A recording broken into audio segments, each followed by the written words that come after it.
Hi everyone, model set कर रहे थे हम लोग। उसमें से सेकेंड सेट में जो है क्वेश्चन नंबर 10 तक कर चुके थे।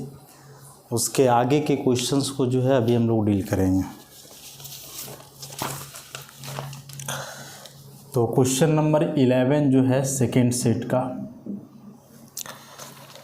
वह बोल रहा है कि ग्रुप 14 के एक कोई एलिमेंट का नाम बताना है। ग्रुप 14 का एलिमेंट होना चाहिए।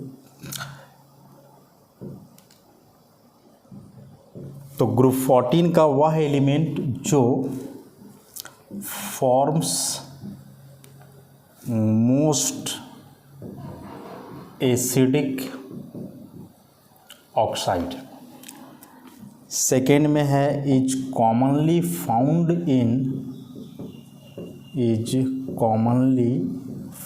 इन +2 ऑक्सीडेशन स्टेट और है यूज्ड एज सेमीकंडक्टर। ऐसा कि ग्रुप 14 का एक एलिमेंट का आप नाम बताओ जो मोस्ट एसिडिक ऑक्साइड बनाता हो, जो +2 ऑक्सीडेशन स्टेट में रहता हो और साथ ही साथ जिसका इस्तेमाल जो है सेमीकंडक्टर के रूप में किया जाता हो। तो देखो, एक बात याद रखोगे कि जो नॉन मेटल के ऑक्साइड्स होते हैं वे एसिडिक नेचर के होते हैं और जो मेटल के ऑक्साइड्स होते हैं वे बेसिक नेचर के होते हैं। जब आप क्लास 12th में पढ़ोगे P block element oxygen family, तो वहाँ डिटेल में पढ़ोगे इसके बारे में। Non metal oxide acidic nature के होते हैं, मेटल के ऑक्साइड बेसिक नेचर के होते हैं, मतलब वे वाटर में डिजॉल्व करके एसिड या बेस बनाते हैं। जैसे कि सल्फ़र का है SO3, यदि इसको वाटर में डिजॉल्व करोगे तो एसिड बनेगा H2SO4। तो एसिड बना रहा है वाटर में, इसलिए इसको हम लोग एसिडिक ऑक्साइड बोलेंगे। वही सोडियम ऑक्साइड लोगे और इसको वाटर में घोलोगे तो बेस बनाएगा, इसलिए बेसिक ऑक्साइड कहलाएगा। तो याद रखोगे कि वह एलिमेंट जितना ज़्यादा नॉन मेटेलिक कैरेक्टर का होगा उसका ऑक्साइड उतना ही एसिडिक होना है। चूँकि नॉन मेटल के ऑक्साइड एसिडिक हैं तो वह एलिमेंट जितना ज़्यादा नॉन मेटेलिक कैरेक्टर का होगा उसका ऑक्साइड उतना ही ज़्यादा बेसिक नेचर का होना है। तो मोस्ट एसिडिक ऑक्साइड मतलब कि जो मोस्ट नॉन मेटेलिक नेचर का एलिमेंट है। तो ग्रुप 14 में जानते हैं हम लोग जो कार्बन, सिलिकॉन, जर्मेनियम, टीन और लेड, डाउन दी ग्रुप जाने से नॉन मेटेलिक कैरेक्टर घटता है। तो कार्बन इसमें से जो है सबसे अधिक नॉन मेटेलिक नेचर का हुआ, इसलिए जो इसका ऑक्साइड होगा वह मोस्ट एसिडिक होगा। वही यदि मोस्ट बेसिक ऑक्साइड पूछता तो मोस्ट बेसिक ऑक्साइड में फिर लेड का हो जाता। याद रखना है कि ऊपर से नीचे आने पर ऑक्साइड का बेसिक कैरेक्टर बढ़ता है। ऐसा तो मोस्ट एसिडिक ऑक्साइड बनाने वाला में कौन सा एलिमेंट इसमें आ गया? कार्बन। समझ गए कंसेप्ट को ना, कि नॉन मेटल के ऑक्साइड एसिडिक हैं, मेटल के ऑक्साइड बेसिक है, रीजन यह है। और मोस्ट एसिडिक ऑक्साइड मतलब वह element most non metallic character का होना चाहिए। इतना सब बात। सेकेंड नंबर की एलिमेंट जो मोस्ट कॉमनली +2 ऑक्सीडेशन स्टेट में एग्जिस्ट करता हो, तो कार्बन फैमिली का जो जनरल इलेक्ट्रॉनिक कन्फिग्रेशन है वह है NH2NP2। वैलेंस शेल में तो 4 इलेक्ट्रॉन हैं, तो एक तो +4 ऑक्सीडेशन स्टेट होना ही चाहिए सारे एलिमेंट्स का। अब यहाँ +4 नहीं +2 की बात कर रहा है, तो यदि आप +2 ऑक्सीडेशन स्टेट पूछ रहा है, इसका मतलब हुआ कि ये 2 इलेक्ट्रॉन फिर भाग नहीं लेंगे, बस P के 2, और ये 2 एलिमेंट भाग नहीं लेंगे मैंने वैलेंस शेल के S इलेक्ट्रॉन। तो इस कंसेप्ट को या इस फिनोमिनन को हम लोग इनर्ट पेयर इफेक्ट के नाम से जानते हैं। और यह जो इनर्ट पेयर इफेक्ट है वह डाउन दी ग्रुप जाने से डोमिनेट करता है, बढ़ता है। तो सबसे ज़्यादा इनर्ट पेयर इफेक्ट ऑब्जर्व किया जाएगा इस Pb लेड में, इसीलिए जो है या +4 नाश होकर के +2 एग्जिबिट करेगा और मतलब उसका वह स्टेबल ऑक्सीडेशन स्टेट होगा। तो +2 oxidation state for Pb lead. समझ गए? यहाँ से कंसेप्ट था कि ग्रुप 14 एलिमेंट है भाई, तो जनरल कन्फिग्रेशन ऐसा, लास्ट में 4 इलेक्ट्रॉन हुए तो टोटल इलेक्ट्रॉन जितना होता है उतना ऑक्सीडेशन स्टेट एक कॉमन सा ऑक्सीडेशन स्टेट है। उसके बावजूद यहाँ +2 बोल रहा है, तो +4 और +2 मतलब 2 का अंतर है, तो 2 जो कम हो रहा है ऑक्सीडेशन स्टेट, इसका मतलब ये S के 2 इलेक्ट्रॉन इसमें इन्वॉल्व नहीं होने वाले हैं। तो वैलेंस शेल के S इलेक्ट्रॉन यदि बॉन्डिंग में नहीं इन्वॉल्व होते हैं तो उसी को इनर्ट पेयर या फेनोमेनल इनर्ट पेयर इफेक्ट कहलाता है। और डाउन दी ग्रुप जाने से या इनर्ट पेयर इफेक्ट डोमिनेट करता है, तो सबसे ज़्यादा इनर्ट पेयर इफेक्ट Pb में, मतलब इसी के केस में NS के 2 इलेक्ट्रॉन इन्वॉल्व नहीं होंगे, तो +2 ऑक्सीडेशन स्टेट उसका होगा। यूज एज सेमीकंडक्टर, बड़ा सिंपल सा है, सिलिकॉन और जर्मेनियम का इस्तेमाल जो है सेमीकंडक्टर के रूप में किया जाता है। कोई एक ही पूछा था, लेकिन आप चाहो सिलिकॉन जर्मेनियम दोनों में से किसी को लिखो या दोनों भी लिख सकते हो। तो यह क्वेश्चन नंबर 11।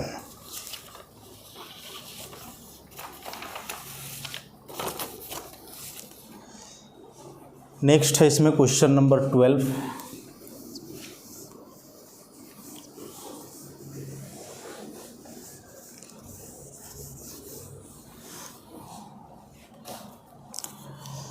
और क्वेश्चन नंबर 12 में पूछा है डिस्प्रोपोर्शनेशन रिएक्शन।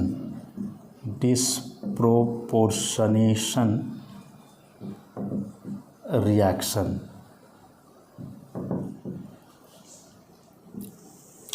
इसी को हम लोग सेल्फ रेडॉक्स रिएक्शन के नाम से भी जानते हैं। अब सेल्फ रेडॉक्स रिएक्शन आ गया, तो रेडॉक्स रिएक्शन मतलब कि रिडक्शन और ऑक्सीडेशन, रिडक्शन प्लस ऑक्सीडेशन। और ये जो सेल्फ वर्ड लगा हुआ है, इसका मतलब हो गया एक सिंगल स्पीसीज के लिए, कि यदि एक सिंगल स्पीसीज का रिडक्शन भी हो और ऑक्सीडेशन हो, मतलब किसी भी रेडॉक्स रिएक्शन में एक सिंगल एलिमेंट मोर देन 1 या more than 2 oxidation state exhibit करता हो, तो ऐसे रिएक्शन को हम लोग डिस्प्रोपोर्शनेशन रिएक्शन या सेल्फ रेडॉक्स रिएक्शन के नाम से जानते हैं। जैसे मान लो कि एक रिएक्शन है 2Cu+, या बदल जाए Cu2+ Cu में, या फिर हाइड्रोजन परऑक्साइड का डिकम्पोजिशन H2O + ½ में। ये 2 रिएक्शंस हैं। आप वेरीफाई करोगे इन दोनों रिएक्शंस को, तो कॉपर का चार्ज यहाँ 1+ है, मतलब ऑक्सीडेशन स्टेट तो +1, 2+ है मतलब ऑक्सीडेशन स्टेट +2, और यहाँ 0। तो इसको यदि यहाँ से कंपेयर करोगे तो +1 से +2 ऑक्सीडेशन स्टेट हुआ, मतलब बढ़ गया, तो इसके लिए ऑक्सीडेशन। लेकिन इसी को यदि इससे कंपेयर करने वाले हो तो +1 से 0 हो गया, मतलब कि इसका यहाँ क्या हो गया, रिडक्शन। तो इस सिंगल रिएक्शन में यही Cu+ का ऑक्सीडेशन भी हो रहा है और इसी का रिडक्शन भी हो रहा है, मतलब एक सिंगल स्पीसीज ऑक्सीडाइज भी कर रहा है, रिड्यूस भी कर रहा है, मतलब कि एक सिंगल स्पीसीज ऑक्सीडाइजिंग एजेंट भी है, रिड्यूसिंग एजेंट भी है। तो ऐसे रिएक्शन को जो है हम लोग सेल्फ रेडॉक्स रिएक्शन या डिस्प्रोपोर्शनेशन रिएक्शन के नाम से जानते हैं। उसी प्रकार से आप यहाँ देख सकते हो, यह परऑक्साइड है, परऑक्साइड में ऑक्सीजन का ऑक्सीडेशन स्टेट -1 होता है, यहाँ -2 हो जाना है, यहाँ 0। तो -1 से -2 हो गया, मतलब घट गया ना, तो रिडक्शन। और यही -1 से 0 हो गया तो बढ़ गया, मतलब ऑक्सीडेशन। मतलब यहाँ भी इस स्पीसीज का H2O2 में ऑक्सीजन का ही रिडक्शन भी हो रहा है और ऑक्सीजन का ही ऑक्सीडेशन भी हो रहा है। तो यहाँ से पूछा जाएगा तो यही सब्सटेंस ऑक्सीडाइजिंग एजेंट भी होगा, यही सब्सटेंस रिड्यूसिंग एजेंट भी होगा। So the chemical reaction in which a single chemical species act as both oxidizing agent and reducing agent is called self redox reaction। या फिर the chemical reaction in which an element can exhibit more than 2 oxidation state is called self redox reaction. जैसे देखो पूरे reaction में oxygen का 3 type का oxidation state है, -1 -2 0, यहाँ कॉपर का +1 +2 0, ऐसा।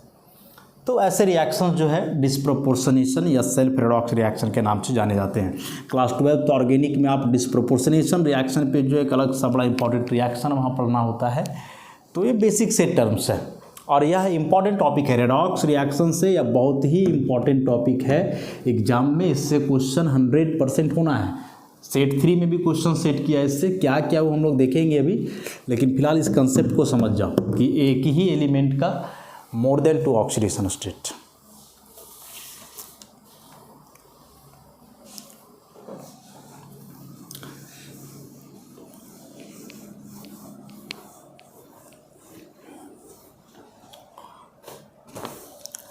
नेक्स्ट जो है इसमें क्वेश्चन नंबर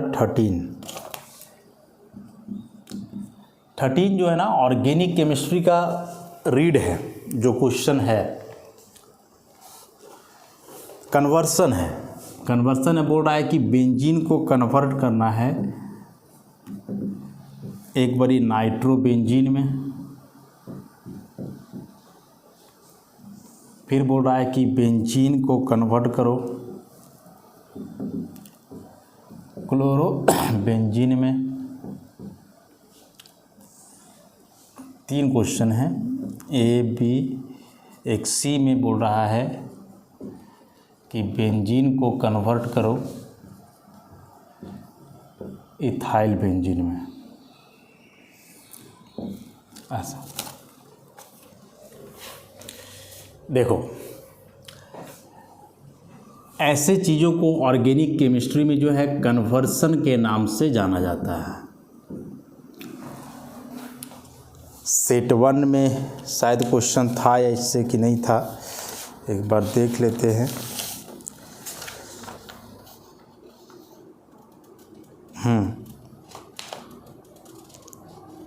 था क्वेश्चन, तो वहाँ तो डिस्कस किए ही थे कि ये कन्वर्सन जो है ना, और देखो तीनों सेट में कन्वर्सन से क्वेश्चन दिया है। इसका मतलब हुआ कि फाइनल टर्म में जो है या एग्ज़ाम में भी क्वेश्चन होंगे ही होंगे। अब कन्वर्सन जो मॉडल सेट में दिए हैं वही होंगे या अलग होंगे ये नहीं कहा जा सकता है, मे भी अलग हो सकते हैं क्योंकि कन्वर्सन ऐसे होता है इसमें। तो यहाँ बोल रहा है कि बेंजीन को आप नाइट्रोबेंजीन में बदलो। कैसे बदलोगे, कौन सा रिएजेंट का इस्तेमाल करोगे, कौन सा रिएक्शन का इस्तेमाल करोगे, आप समझो। तो ऐसे क्वेश्चन को करने के लिए क्या बताया है कि सबसे पहले तो आप रिएक्टेंट और प्रोडक्ट का स्ट्रक्चर पे ध्यान दो। या बेंजीन है, बनाना है नाइट्रोबेंजीन, ऐसा। ओवरऑल आप देखोगे तो हुआ कुछ ज़्यादा नहीं है, बस बेंजीन में यहाँ NO2 आकर के जुड़ गया, और बेंजीन रिंग में NO2 आकर के जुड़ना मतलब यह प्रोसेस कहलाता है नाइट्रेशन। और नाइट्रेशन के लिए रिएजेंट क्या है यह इम्पॉर्टेंट है और इसी को तो याद रखना है। तो नाइट्रेशन के लिए जो रिएजेंट होता है नाइट्रेटिंग मिक्सचर, वह होता है basically concentrated nitric acid along with concentrated sulphuric acid. तो इस रिएजेंट को केवल लिखना है बस कि जब बेंजीन में मिलाएंगे इन 2 रिएजेंट्स के मिक्सचर को, मतलब ये 2 एसिड के मिक्सचर को, तो रिएक्शन होता है बेंजीन का नाइट्रेशन। कैसे होता है इसके लिए बेसिक ऑर्गेनिक केमिस्ट्री में पूरा हम लोग अब मैकेनिज्म देखे हैं, और तब जाकर के फॉर्मेशन होता है नाइट्रोबेंजीन का।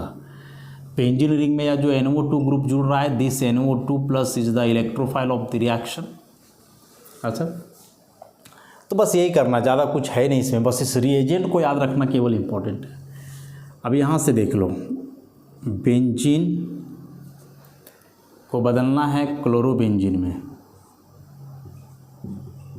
तो इस बार बेंजीन में क्या जुड़ रहा है, क्लोरीन जुड़ रहा है। तो बेंजीन में क्लोरीन मतलब कि हैलोजन आ रहा है, तो हैलोजन का जुड़ना कहलाता है हैलोजिनेशन। और हैलोजिनेशन के लिए रिएजेंट क्या होता है, तो जो हैलोजन है उसका मॉलिक्यूलर फॉर्म Cl2, और ऐसे रिएक्शन लेविस एसिड कैटलिस्ट के प्रेजेंस में होते हैं, और उसमें से most common is anhydrous aluminium chloride AlCl3। तो बस यही याद रखना है। अब यही Cl2 में एक Cl जाकर के बेंजीन में जुड़ जाएगा, क्लोरोबेंजीन का फॉर्मेशन हो जाना है। इसमें से NO2 जाकर के जुड़ेगा, नाइट्रोबेंजीन का फॉर्मेशन हो जाना है। समझ रहे हो कॉन्सेप्ट को? तो बस एक चीज़ को केवल याद रखना है। लास्ट में बेंजीन से इथाइल बेंजीन, तो बेंजीन को इथाइल बेंजीन में बदलना है, तो फिर इसके लिए क्या करना होगा, बेंजीन तो सब में है ही, इथाइल बेंजीन, बेंजीन रिंग में इथाइल ग्रुप CH2CH3। अब बेंजीन में अल्काइल ग्रुप जुड़ना क्या कहलाता है, रिएक्शन को हम लोग फ्राइडल क्राफ्ट्स अल्काइलेशन बोलते हैं। और फ्राइडल क्राफ्ट्स अल्काइलेशन के लिए रिएजेंट क्या क्या होते हैं भाई, तो इसमें अल्काइल हैलाइड और साथ में एक एसिड कैटलिस्ट होता है, लेविस एसिड कैटलिस्ट। तो यहाँ से देखो इथाइल ग्रुप जुड़ रहा है, तो इथाइल का ही कोई हैलाइड लेना है, जैसे CH3CH2Cl ले लो, और इसके साथ जो कैटलिस्ट लोगे यही वाला एनहाइड्रस AlCl3। हो जाना है, रिएक्शन बन जाएगा। कैसे हुआ इसके लिए तो पूरा ही है। देखो बेंजीन से रिलेटेड जो 5 इलेक्ट्रोफिलिक सब्स्टिट्यूशन रिएक्शंस हैं, ये 5 में कोई 2 या 3 तो एग्जाम में वैसे भी आने वाले हैं, 100% आना ही आना है। कौन कौन से थे? Halogenation, nitration, sulphonation, Friedl crafts alkylation और फ्राइडल क्राफ्ट्स एसाइलेशन। ये जो 5 रिएक्शंस हैं बेंजीन का इलेक्ट्रोफिलिक सब्स्टिट्यूशन रिएक्शन, ये 5 में कोई 3 या 2 एग्जाम में 100% आएगा ही आएगा। इसलिए इन सारे रिएक्शन के मैकेनिज्म को आप ढंग से करो, इन रिएक्शंस के रिएजेंट को याद रखो, और फिर कन्वर्सन के रूप में भी ऐसे क्वेश्चन पूछे जा सकते हैं। लेकिन आएंगे ही क्वेश्चन उस टॉपिक से। क्लास में डिस्कस करते समय भी बताया जा रहा था कि ये बहुत इंपॉर्टेंट टॉपिक्स हैं, यूनिवर्सल टॉपिक्स हैं, जिससे क्वेश्चन कभी छूटने वाला है नहीं।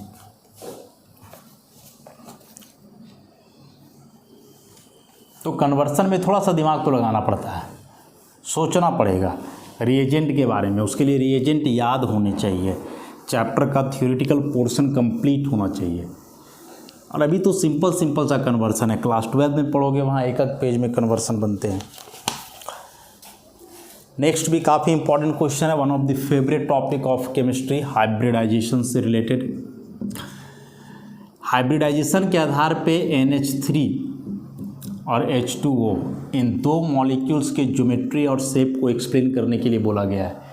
On the basis of hybridisation discuss the shape of NH3 and H2O molecules. Very important, may be exam में डायरेक्ट यही क्वेश्चन उठा करके दे दे, बहुत चांस है। तो आराम से हम लोग चलेंगे अपने हिसाब से।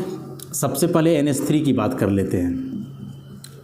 क्या तरीका बताया गया है कि सबसे पहले आप क्या करो कि एक अपना अंदाज़ा के लिए इस मॉलिक्यूल का रफ लेविस स्ट्रक्चर बनाओ। नाइट्रोजन सेंट्रल है, हाइड्रोजन मोनोवैलेंट होता है, तो 3 हाइड्रोजन को आप ऐसे दिखला सकते हो। नाइट्रोजन का वैलेंस शेल में इलेक्ट्रॉन्स 5 होते हैं, यहाँ 3 बॉन्ड बना रहा है, मतलब 3, ऑब्वियसली 2 इलेक्ट्रॉन्स बचने वाले हैं। ठीक, उसके बाद अब यहाँ देखना है कि ये जो सेंट्रल एटम नाइट्रोजन है वह कितने बॉन्ड्स का फॉर्मेशन कर रहा है, इसके अगल बगल कुल कितने बॉन्ड्स बन रहे हैं। तो नाइट्रोजन के अगल बगल यहाँ टोटल 3 बॉन्ड्स बन रहे हैं। तो बॉन्ड तो भाई बनता है ऑर्बिटल का ओवरलैपिंग से, और वही ऑर्बिटल का ओवरलैपिंग से जिसमें अनपेयर्ड है। तो नाइट्रोजन यदि यहाँ 3 बॉन्ड बना रहा है, इसका मतलब हुआ कि इसके पास 3 अनपेयर्ड इलेक्ट्रॉन्स होने चाहिए, है कि नहीं वो तो कन्फिग्रेशन से पता चलेगा। तो नाइट्रोजन का एटॉमिक नंबर 7 पूरा कन्फिग्रेशन लिखोगे तो 1s2 2s2 2p3। 1s inner cell है, बॉन्डिंग में कभी इन्वॉल्व होना नहीं है इसको, तो हम लोग 2s से चलते हैं। 2s में 2 इलेक्ट्रॉन, 2p में 3 इलेक्ट्रॉन, ऐसे। तो नाइट्रोजन यहाँ 3 बॉन्ड बना रहा है, 3 अनपेयर्ड चाहिए। देखो 3 अनपेयर्ड इलेक्ट्रॉन तो इसके पास ग्राउंड स्टेट से ही है, 3 अनपेयर्ड इलेक्ट्रॉन इसके पास ग्राउंड स्टेट से ही है। तो इसमें से इलेक्ट्रॉन को आगे करना या ये करना, ऐसा कोई झंझट है नहीं, बस सिंपली यहाँ ऑर्बिटल का इंटरमिक्सिंग करेंगे। और ऑर्बिटल का इंटरमिक्सिंग करेंगे तो यह ऑर्बिटल s का है, ये p के हैं, और p के टोटल 3 हैं, तो हाइब्रिडाइजेशन हो जाना है sp3। और अब जा कर के यहाँ जो है ये 4 ऑर्बिटल्स एक साथ बनेंगे, इसमें से 2 इलेक्ट्रॉन्स यहाँ, बाकी 1 1 1 ऐसे कर। अब नाइट्रोजन के साथ यहाँ जुड़ा हुआ है कौन? हाइड्रोजन। और हाइड्रोजन का कहानी तो बड़ा आसान है, 1 इलेक्ट्रॉन है 1s में, ऐसा। तो अब यह 1 इलेक्ट्रॉन का ऑर्बिटल, यह 1 इलेक्ट्रॉन का ऑर्बिटल, दोनों आपस में मिलकर के बॉन्ड बन जाएंगे। ऐसे करके 3 है तो बाकी दोनों में यही होगा। तो यहाँ सिर्फ समझना ये हम लोग को कि नाइट्रोजन के पास ये जो 4 ऑर्बिटल्स हैं, these 4 are sp3 hybrid orbitals. और sp3 हाइब्रिड ऑर्बिटल का शेप कैसा होता है तो बनाना होगा, नाइट्रोजन टेट्राहेड्रल अरेंजमेंट होता है ना, तो ऐसे ही टेट्राहेड्रल अरेंजमेंट में बनाना होगा।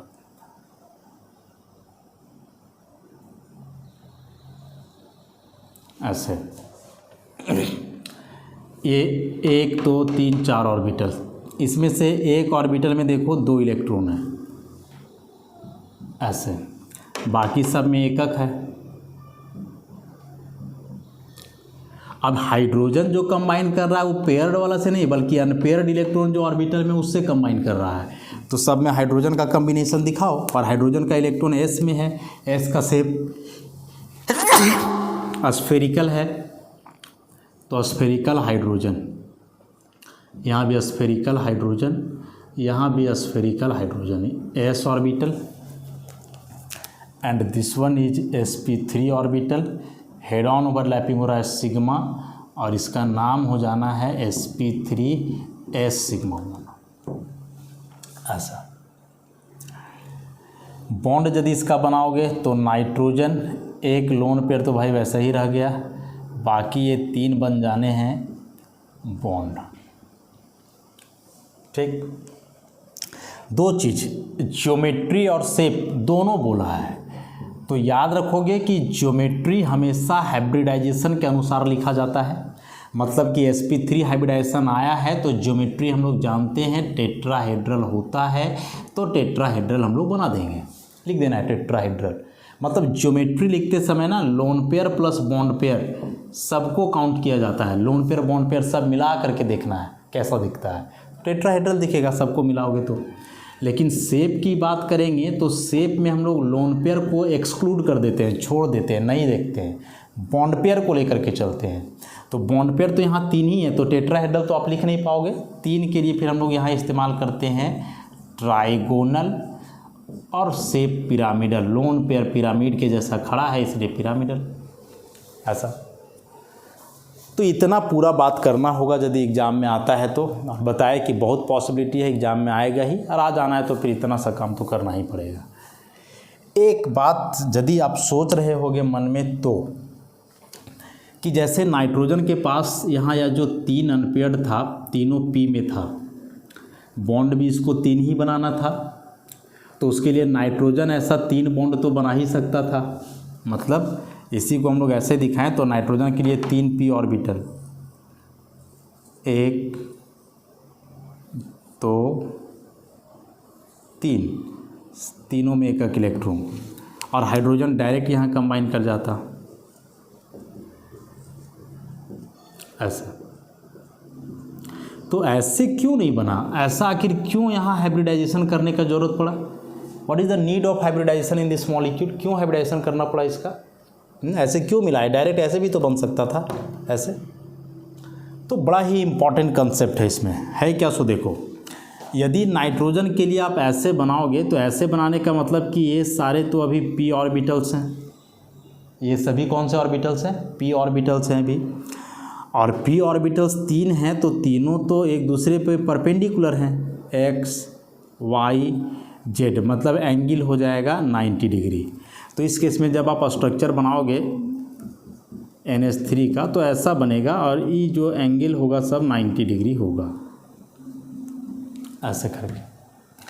लेकिन वही जब हम लोग हाइब्रिडाइजेशन किए तो हाइब्रिडाइजेशन करने के बाद का जो अब यहाँ एंगल आया वह आया 107 डिग्री 48 मिनट्स।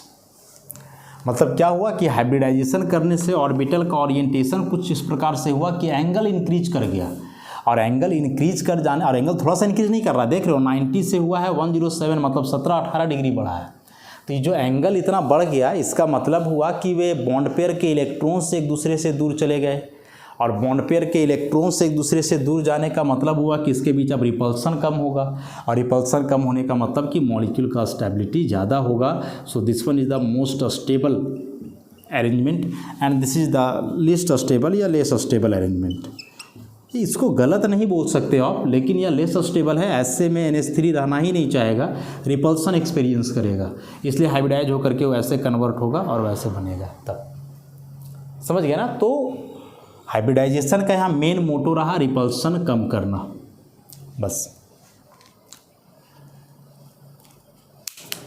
तो यह NH3 का हो गया। सेम ऐसा ही हम लोग H2O के लिए बनाने वाले हैं। जैसे जैसे आप स्टेप्स बोले थे वैसे याद रखोगे, डायरेक्ट बन जाना है।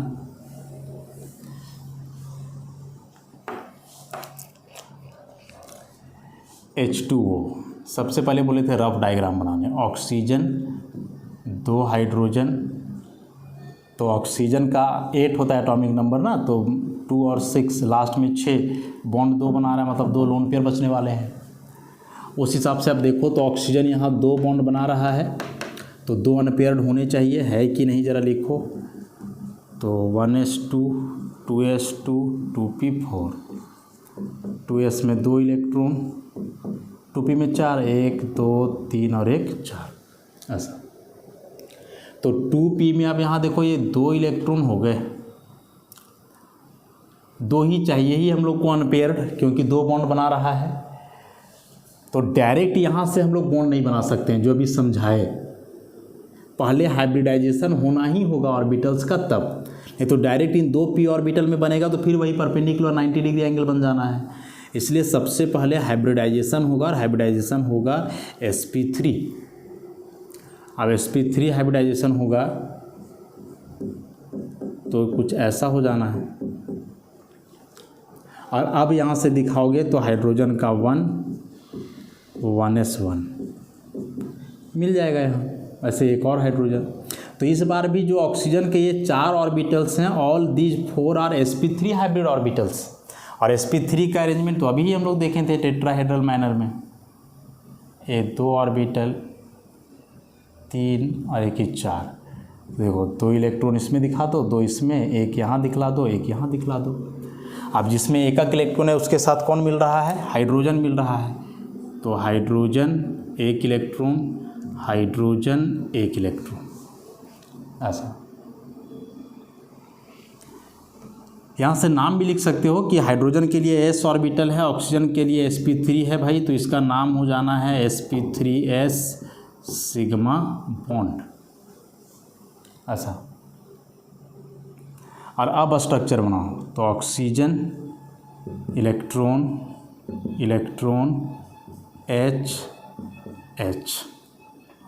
यदि यहाँ से डायरेक्ट बनाते तो ऐसे बनता, ऑक्सीजन का 2 इलेक्ट्रॉन है ना p ऑर्बिटल में, तो एक p आप ऐसे बना देते, एक p को ऐसे बतला देते, 1 इलेक्ट्रॉन यहाँ, 1 इलेक्ट्रॉन यहाँ, और फिर देखो यहाँ हाइड्रोजन, यहाँ भी हाइड्रोजन, तो ये वाला एंगल यहाँ 90 हो जाता। लेकिन जब ऐसे हाइब्रिडाइजेशन हुआ तो अब जो एंगल यहाँ हुआ, यह एंगल 104.5 डिग्री है, बढ़ गया। एंगल बढ़ने का मतलब कि रिपल्सन कम होगा, स्टेबल हो जाएगा स्ट्रक्चर। ज्योमेट्री की बात करोगे तो ज्योमेट्री यहाँ भी तो टेट्राहेड्रल ही होगा ना, sp3 है और sp3 के लिए टेट्राहेड्रल मतलब होगा। लेकिन वही शेप की बात करें तो शेप में 2 लोन पेयर आ गए, तो अब लोन पेयर को इग्नोर करते हुए बस बॉन्ड पेयर को देखना होगा। और ऐसे में हम लोग शेप लिखते हैं एंगुलर v, या इसी को लिखते हैं बेंट, हो गया। तो कोई भी मॉलिक्यूल का हाइब्रिडाइजेशन के आधार पे शेप एक्सप्लेन करने आए तो भाई तरीका तो यही है, ऐसे ही एक्सप्लेन करना है, ऐसे ही बनाना है क्वेश्चन को, ध्यान रखोगे इस बात को, समझ गए। और इम्पॉर्टेंट है, एग्जाम में आएगा भी तो यही NH3 और H2O ज़्यादा भारी पड़ रहा है, मतलब कि यही दोनों इम्पॉर्टेंट है एग्ज़ाम के लिए, आ सकते हैं, बहुत चांसेस है आने का। तो आज के इस लेक्चर में जो है हम लोग यहीं तक छोड़ते हैं। इसके बाद के जो अब क्वेश्चंस हैं टाइप सी में, लॉन्ग आंसर टाइप क्वेश्चन, उसको नेक्स्ट लेक्चर में करेंगे। धन्यवाद।